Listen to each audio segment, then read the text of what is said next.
আমি জানি না কারা আমার এই ভিডিওটা সম্পূর্ণ দেখবেন, যারাই দেখবেন তারা অন্তত কিছু হলে শিখতে পারবেন, এটা আমার অন্তরের ভরসা, আমার মনের ভরসা। তো আমি চিন্তা করি যে একজন বক্তা মানে কতটা সময়ের মূল্যায়ন করলে সে 8 মিনিট বক্তব্য করে চলে যায়, আর এই 8 মিনিট এমন ওয়াচ করছে আমার মনে হয় যে সে 50 মিনিটও যদি ওয়াচ করতো তাহলে এতটুকুই বুঝাইতো। আমার হয়তো বা এরকম বক্তা মনে হয় বাংলাদেশে খুবই কম আছে যারা এরকমভাবে গুছিয়ে বুঝিয়ে কথা বলতে পারে। তো এরকমই একজন বক্তা হচ্ছে জামশেদ মজুমদার, ঠিক আছে, যে কারণে মাত্র 8 মিনিট ওয়াচ করলেন জামশেদ মজুমদার। তো চলুন আসলে দেখি সে কি আসলে রাগ করে কমিটির সাথে 8 মিনিট ওয়াচ করেছে, নাকি সে সময়ের মূল্যায়ন করে সেই কারণে 8 মিনিট ওয়াচ করে চলে গেছে। সো চলুন বেশি দেরি না করে আজকের এই ভিডিওটি শুরু করি। So let's go. প্রথম কথা হলো, মাহফিল কমিটি দিন প্রচার করে নাকি লোক ভিড় করে তা তার মাহফিল পরিচালনার সময় যেটা সে বেঁধে দেয় সে অনুযায়ী পরিচালনার উপর ভিত্তি করে আন্দাজ আঁচ করা যায়, বাকি তারপরে ভুল অনেক সময় ভুল শুদ্ধ হয়। আমার স্পষ্ট মনে আছে যখন আমি এখানে 6টার পরে এসে পৌঁছেছি, এখান থেকে সাউন্ড গিয়েছিল 10টা 50-এ আজকের মাহফিল শেষ হবে। আপনারা কি শুনেছিলেন? কেউ কারা কারা শুনেছিলেন হাত তোলেন। রাত 10টা 50-এ এই মাহফিল শেষ হবে, আপনারা কারা কারা জানতেন? জানতেন, ঠিক আছে। এখন রাত 10টা 41 বাজে। আমার গলার শব্দ শুনে হয়তো আপনারা অনেকে আন্দাজ করতে পারতেছেন আমার একটু শারীরিক অসুস্থ, মানে সর্দি কাশি চলছে। তো মানে আমার আজকের এই অধিবেশনের প্রথম আলোচক মাহমুদ বিন কাসিম হাফিজাহুল্লাহ, উনি সলাত নিয়ে আলোচনা করেছে, সলাত ত্যাগের বিষয় নিয়ে কথা বলেছে, সলাতের গুরুত্ব নিয়ে কথা বলেছে। আর এরপরে আমার একটু আগের যিনি আলোচনা করেছিলেন তিনি কথা বলেছেন জান্নাত জাহান্নাম নিয়ে এবং কিছু প্রশ্ন উত্তর করেছেন। আর আপনাদের প্রধান অতিথি যিনি, উনিও কথা বলেছেন, বেশ কিছু ধর্মীয় হারাম এবং হালাল নিয়ে কথা বলেছেন। এই সবগুলোই তো ইসলাম। ইসলাম না, একদিনে কত ইসলাম শোনার পরে আপনারা ভালো হবেন বলে মনে করেন? ওই দুইজনের আলোচনা যদি যথেষ্ট না হয়, আজকে আমার আলোচনা যথেষ্ট নয়, আমার এখন নেমে যাওয়া উচিত। আর যদি বলেন যে না, দুইজনের আলোচনায় অনেক অনেক উপকৃত হয়েছেন, তাহলে আমি আর 8 মিনিট কথা বলবো। শরীরের অবস্থা একটু ভালো না, আশা করি ওই 8 মিনিটও আপনাদের কাজে আসবে ইনশাআল্লাহ। কারণ মাহফিল কমিটি তার কথা ঠিক না রাখলেও অ্যাজ এ দাঈ ইলাল্লাহ আমরা ওয়াদা সংরক্ষণ করার চেষ্টা করার সর্বোচ্চ চেষ্টা করা উচিত নাকি উচিত না? উচিত। আপনি বলেন, একটা সমাজ রাত 1টা পর্যন্ত মাহফিল করতো, সেটা এখন 10টা 11টায় নামছে। অবশ্যই ঠিক। যতদিন পর্যন্ত এই সমাজের যারা পরিচালক, কোনো আয়োজনের আয়োজক যতদিন পর্যন্ত সত্যবাদী না হবে এবং সময়ের মূল্য নির্ধারণ না করবে, ততদিন পর্যন্ত এই সমাজে যত ওয়াজ করেন কিচ্ছু হবে না। যেদিন 1:30টায় খুতবা শেষ, মানে 1:30টায় খুতবা শেষ হবে, সেদিন অনেক মানুষ আর রুকু ধরতে হবে না, সে প্রথম রাকাত থেকে নামাজ পাবে। ঠিক। কারণ ওই ছেলে জানে কোনোদিন 35-এ খুতবা শেষ হয়, কোনোদিন 40-এ হয়, এজন্য সে 30-এ আসে না। কোনোদিন সে 25-এ এসে রুকু পায় না, কোনোদিন সে 30-এ এসে 50 পর্যন্ত অপেক্ষা করা লাগে, সে মসজিদে আসে না। সময়ের মূল্য জুমার খুতবার সময়সূচি থেকে নিয়ে নেন, এর অপকারিতা কতটুকু। আমি কোরআনুল কারীম থেকে 2-4টা আয়াত বলে আজকের বক্তব্য সমাপ্তি করব। আপনাদের বলে যাচ্ছি, আপনাদের মধ্যে যদি কেউ পারেন কোনোদিন আয়োজন করতে আর বলবেন কোন বক্তা কখন মাইকে উঠবে, কতক্ষণ তার মাইক, ওখানে আমার জন্য যে সময় নির্ধারণ করবেন, যদি আমি আসতে চাই, আপনারা যদি দাওয়াত দেন, কোনো কারণে যদি আমি রাজি হই, যে সময় আমাকে বেঁধে দিবেন, যে আল্লাহ যদি বাঁচায় রাখে, আল্লাহর তৌফিকে আপনি উপস্থিত থাকলে এই সময় আপনার জন্য মাইক আমরা প্রস্তুত রাখবো, আল্লাহর ইচ্ছায় আল্লাহর দয়া আপনি এই সময় পর্যন্ত কথা বলতে পারবেন।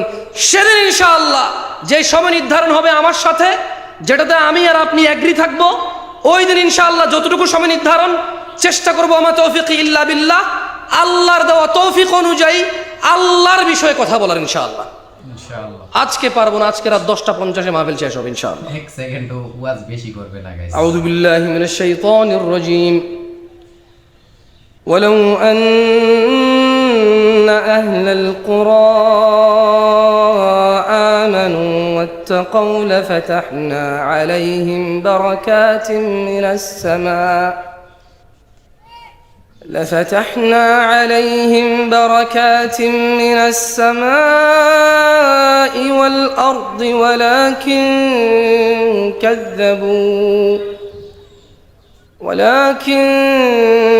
كذبوا فأخذناهم بما كانوا يكسبون সুবহানাল্লাহ।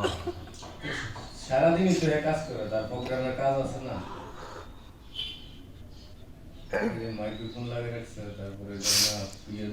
জনপদগুলার লোকেরা যদি ঈমান আনত, মানে এলাকায় বসবাসকারী লোকরা যদি ঈমান আনত এবং আল্লাহর ভয় ভীতি অবলম্বন করত, মানে যে সিগারেট খায় প্রকাশ্যে মানুষ দেখছে এটা অন্যায়, ও যদি এটাকে ভয় পাইত যে আমার এই অন্যায় সাক্ষী মানুষ হচ্ছে। অবশ্যই ওই যে দোকানে, অটোতে, রিক্সায়, কোনার দোকানে গান বাজনা গায়ে হলুদে চালাই দিছে, ওই যে চালাচ্ছে সে যদি ভয় পাইতো যে আমার এই অন্যায়ের সাক্ষী মানুষ হচ্ছে। ওই যে মেয়েটা বোরখা ছাড়া হাঁটছে, ও যদি ভয় পাইতো যে আমাকে সবাই দেখছে, আমার অন্যায় সবাই সাক্ষী হচ্ছে।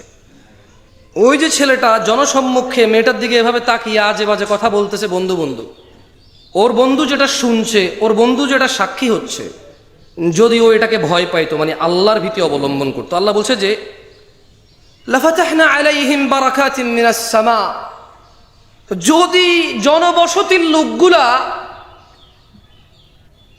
আল্লাহর ভীতি অবলম্বন করত, তাইলে আল্লাহ তাদের জন্য আসমান আর জমিনের কল্যাণ উন্মুক্ত করে দিত। সুবহানাল্লাহ। আল্লাহ করবে না, আল্লাহ করেনি। আল্লাহ বলছে যদি এরা আল্লাহ ভীতি অবলম্বন করত গুনাহ করার সময়, যদি এরা ঘুমের সময় আল্লাহ ভীতি অবলম্বন করত যে ফজরে যেতে হবে, ঘুমানো যাবে না, স্ত্রী সহবাসের পরে যদি এরা আল্লাহ ভীতি অবলম্বন করত যে আজান হয়েছে, মানুষ দেখবে গোসল করতেছি, কি আসে যে আমি বিয়ে করছি, আমার বউ, আমি থাকবো, এটা সবাই জানে, এখন গোসলের লজ্জা কোথায়, গোসল করো ভাই, নামাজে যাও, ওখানে যদি আল্লাহ ভীতি করত। এই যে লোকটা দাড়ি কাটছে, এ দোকান ভর্তি লোক, এই আল্লাহ রাসূলের সুন্নাতটা কেটে ফেলতেছে, সবাই সাক্ষী, হাজার হাজার মানুষের সামনে চলাফেরা করে, ও যদি ওখানে আল্লাহ ভীতি করত যে দাড়িটা কাটতেছি গুনার কাজ, সবাই সামনে, সবাই সাক্ষী, আবার আমি এটা কেটে ফেলতেছি, আল্লাহ ভীতি যদি অবলম্বন করত,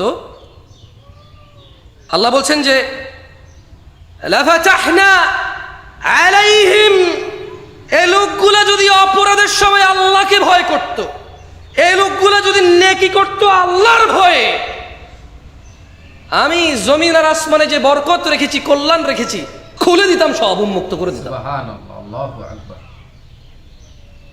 ওয়ালাকিন কাযযাবু ফাআখাযনাহুম বিমা কানু ইয়াকসিবুন, কিন্তু তারা, মানে আমরা সত্যকে প্রত্যাখ্যান করলাম, আল্লাহ এটাই বলছে। আল্লাহ বলছে কাজেই তাদের কৃতকর্মের জন্য তাদেরকে আমি পাকড়াও করলাম। তাদের সরকার তাদের মেরে নিউজে কম বলে, তাদের সরকার তাদেরকে মেরে বলে যে রং মাখায় শুয়ে আছে, ঠিক। তাদের অভিভাবক, তাদের নিরাপত্তা নিশ্চিত যে করবে দুনিয়াতে আল্লাহর তৌফিকে, সে বলছে যে এরা রং মেখে শুয়ে আছে, অথচ ওই মারলো ওদেরকে। কারণ কি? কারণ এরা আল্লাহ ভীতি অবলম্বন করেনি। আল্লাহ বলছে যদি এরা আল্লাহ ভীতি অবলম্বন করত, যদি এরা আল্লাহ ভীতি অবলম্বন করত, আল্লাহ তাদের জন্য জমিন আসমানের বরকত খুলতো, কল্যাণ খুলতো। আর তারা কি করলো? তারা আল্লাহ ভীতিকে প্রত্যাখ্যান করলো, তাই আল্লাহ ওদেরকে পাকড়াও করলেন। আজকে যারা শেভকারী আছো, বেনামাজি আছো, প্রেমিক আছো, জানাকারী, মদখর, নেশাগ্রস্ত, গান বাজনায়, উদাসীনতায় মত্ত আছো, তোমাদের বলি, তোমরা যদি তুমি যদি আল্লাহ ভীতি অবলম্বন করো, আপনি যদি করেন আল্লাহ ভীতি অবলম্বন, আল্লাহ সবার জন্য না করলেও শুধু আপনার জন্য, আপনি যে আল্লাহ ভীতি করবেন, আল্লাহ আপনার জন্য আল্লাহ ভীতি থাকলে আসমান আর জমিনের বরকত খুলে দেবে, যেখানে যাবেন শুধু কল্যাণ। এটাকে আমাদের আঞ্চলিকতা বলে মাড়ি ধরলে হুনা হয়ে যায়। কি বলে এটা রে? আবার আরেকজনের কিতা কয়, হয়তো হুনা ধরলে রাং হয়ে যায়, রাং। শুদ্ধ ভাষা কি আমি জানি না, এটা আমার আম্মা চাচি জেঠিদেরকে বলতে শুনছি যে হাতের কিচ্ছু তো হাতে মাড়ি ধরলে হুনা হয়ে যায়, মানে যেদিকে যায় শুধু অবাগা দুর্বাগা। কারা কারা আসমান জমিনের কল্যাণ পেতে চাও? তাকবীর! আল্লাহু আকবার। তাহলে কি করা লাগবে? আল্লাহ ভীতি। কি করা লাগবে? আল্লাহ ভীতি। প্রকাশ্য অপরাধ করবা, প্রকাশ্য অপরাধ করিও না। তোমার যে যে অপরাধগুলি আছে তা থেকে মুক্ত থাকো, সাক্ষী বানায় না এগুলার। আল্লাহ তাআলা আমাদেরকে বরকত দিক। আজকে উপস্থিত যারা হয়েছেন, আয়োজক আপনাদের ধোঁকা দিয়েছে। সে বলেছে 10:30 পর্যন্ত মাহফিল চলবে, সে বক্তাদেরকে দূর থেকে দাওয়াত দিতে নিয়ে এসে সময় মতো মেনটেন করেনি। আয়োজক আপনাদের ধোঁকা দিয়েছে। আমি রাগ করছি না, আমি নিয়ম মেনে চলছি। আমি অনেক নিয়ম মানি, এটা আমি বলবো না। আমার এমনিতেই ভুলে ভরা জীবন, এত মানুষের সামনে সাক্ষী রেখে আমি আর অনিয়ম করতে পারবো না। আকুলু কওলি হাযা ওয়াস্তাগফিরুল্লাহ লি ওয়া লিসাইরিল মুমিনিন ফাস্তাগফিরু ইন্নাহু হুয়াল গফুরুর রহিম। সুবহানাকা আল্লাহুম্মা ওয়া বিহামদিকা আশহাদু আল্লা ইলাহা ইল্লা আনতা আস্তাগফিরুকা ওয়া আতুবু ইলাইক। আসসালামু আলাইকুম ওয়া রাহমাতুল্লাহ। তো আমার বন্ধুরা, ভাইরা, দেখছেনই তো পুরা ওয়াচ আপনারা কিভাবে জামশেদ মজুমদার উনি কিভাবে ওয়াচটা করছে। ভাই শেষের মুহূর্তে কিন্তু আমি আপনাদেরকে প্রথমে কিন্তু একটা কথা বলেছিলাম, যেটা হচ্ছিল যে জামশেদ মজুমদার কি রাগ করে 8 মিনিট ওয়াচ করেছে, নাকি মানে সময়ের মূল্যায়ন করতে গিয়ে 8 মিনিট ওয়াচ করেছে, এটা কিন্তু সে ক্লিয়ার করে দিয়েছে। সে কিন্তু তার ওয়াজের শেষে বলে দিয়েছে যে আমি কারোর সাথে রাগ না, আমি রাগ করে কারোর সাথে কথা বলিনি। তো এটা আমরা অবশ্যই ক্লিয়ার হয়ে গেছি। সে সময়ের মূল্যায়ন করে, সে তার সময় ছিল আপনার 9টা থেকে 10টা পর্যন্ত, তাকে তুলাই হয়েছে স্টেজে 9টা মানে এরকম সামথিং 42-এ 50 পর্যন্ত ওয়াচ করার ইয়া ছিল। সে 8 মিনিট ওয়াচ করছে, এর থেকে 1 সেকেন্ড বেশি ওয়াচ করে নাই। সে সাথে সাথে দেখলেন তো চলে গেছে। তো এইরকম বক্তা যদি আমাদের দেশে হয়, আশা করি আমাদের যারা মাহফিলের কমিটি আছে তারাও কিন্তু একটা নির্দিষ্ট টাইম অনুযায়ী ওয়াচ করাবে। আমাদের এলাকাতেও অনেকবার হয়েছে, এই জিনিসটা অস্বীকার করব না।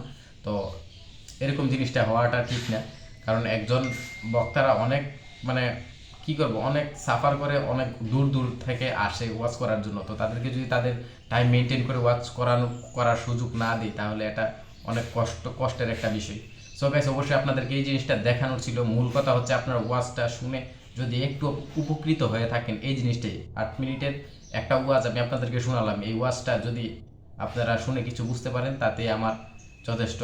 লাইক কমেন্ট কারো করা লাগবে না, আপনারা শুনেছেন, এটাই আমার অনেক ভালো লাগলো। সো ভালো থাকবেন, সুস্থ থাকবেন, দেখা হবে পরবর্তী কোনো এক ভিডিওতে। আসসালামু আলাইকুম।